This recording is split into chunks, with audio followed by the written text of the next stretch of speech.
Terlebih Backpackers kembali lagi dan Alhamdulillah hari ini kita berada di International Hotel di Sibayak.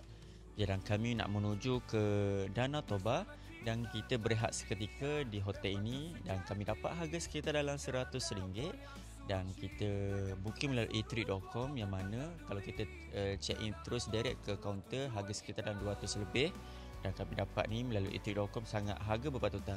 Inilah perjalanan kami nak menuju ke satu lokasi lagi. Perjalanan kali ini agak panjang lah disebabkan oleh jalan yang tak berapa comel lah di sekitar di Medang ni nak menuju ke Danau Toba ni. Dengan jarak perjalanan kita kali ini adalah 180 kilo. Kami memakan masa hampir 5 jam lebih dan kita melalui jalan-jalan ini sangat indah. Bumi Indonesia ni sangat indah. Ada setiap penjuru tempat tu mereka akan bertani. Itulah manfaatnya mereka kepada tanah yang subur di sekitar ni Gunung Sibayak. Ini perjalanan kami nak menuju ke satu tempat yang sangat menarik. Jarang orang kita datang disebabkan nak menuju ke sana memang penuh dengan cabaran, dengan jalan tak berapa elok dan akhirnya di depan sana itu adalah Gunung Sibayak dengan terbentang luas. Sangat cantik tempat ni.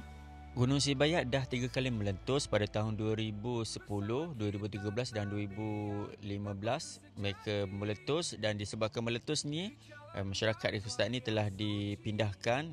Akhirnya tengok suasana ni rumah-rumah yang telah terkesan dengan letusan gunung berapi Sibayak. Tapi hasilnya tanahnya sangat subur.